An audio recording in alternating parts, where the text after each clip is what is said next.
सावन but बेहतरीन villain और कैरिकेटर actor ज़वाल के वक्त फिल्मी सनत ने उनका साथ नहीं दिया।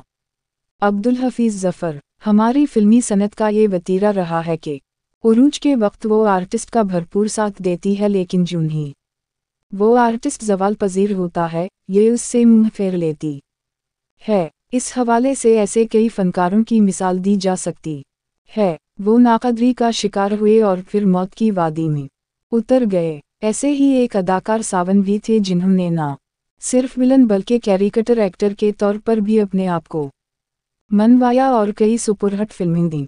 वो 60 और 70 के अशरे में बहुत मकबूल थे और इन्होंने बड़ी कामयाब फिल्में दी। सावन का असल नाम ज़फ़र अहमद बट था। वो अप्रैल 1920 को सियालकोट में पैदा हुए। वो एक गरीब ख़ानदान से ताल्लुक़ रखते थे और उसीलिए वो अपनी तालीम मुकम्मल ना कर सके। जंग अज़ीम दोयम में वो ब्रिटिश इंडियन आर्मी में शामिल हो गए। मुलाज़मत के दौरान इन्हें मुख्तलिफ इलाक़ों में भेज दिया गया। उनमें मशरक़ वस्ता भी शामिल था। इन्हें जहाँ कहीं भेजा गया, इन्हों बड़ी जानफशानी से अपने फ़राइज़ सरअंजाम दिए। जंग अज़ीम दोयम के बाद सावन को फ़ौज से सबकदोश कर दिया गया। वो सियालकोट वापस चले गए। रोज़ी कमाने के लिए इन्होंने टांगा चलाना शुरू कर दिया। उस ज़माने में ये पेशा आम था और इसमें बहुत कमाई भी थी। उस ज़माने में 2 टांगा सटीनर थे, एक अड्डा शहबाज खान और दूसरा अड्डा पसरूरियों।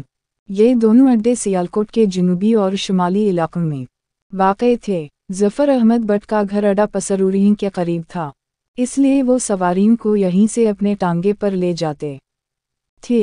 वो अपनी शख्सियत और डील डॉल की वजह से बहुत मकबूल थे। वो अपने घने सियाह और घुंघराले बालों की वजह से भी पहचाने जाते थे।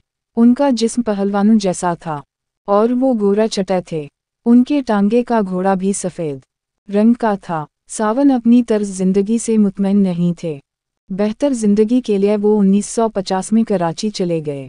वो कराची के रंछोर इलाक़े में आबाद हो गए। इन्होंने एक मेमार की हैसियत से काम करना शुरू कर दिया और उसके साथ साथ वो पेंटर भी बन गए। इन्होंने छोटे मोटे काम करने में कोई हिचकिचाहट महसूस ना की। उनका मकसद रोज़ी कमाना था। इस दौरान उनकी एक सिनेमा के अमले के साथ दोस्ती हो गई।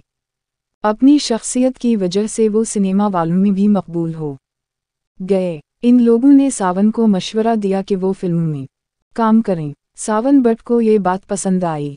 इन्होंने फिल्म स्टूडियोज़ के चक्कर लगाने शुरू कर दिए। आखिरकार इन्हीं फिल्म कारनामा में अदाकार की हैसियत से शामिल कर लिया गया और यहीं से ज़फ़र अहमद बट का नाम सावन रख दिया गया।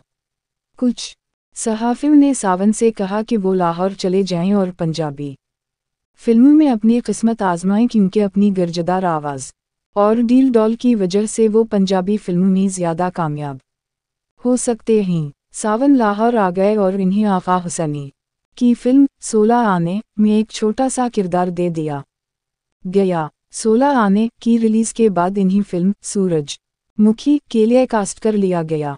इस फिल्म ने सावन को अदाकार बना दिया और फिर इन्होंने पीछे मुड़कर ना देखा।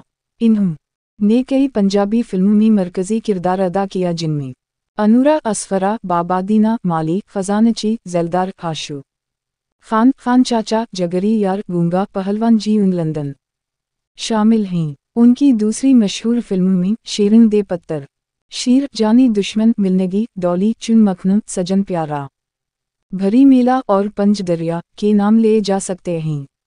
कहा जाता है कि हिदायतकार असलम डार ने अपनी नई फिल्म बुशेरा में मरकज़ी किरदार के लिए सावन का इंतखाब किया।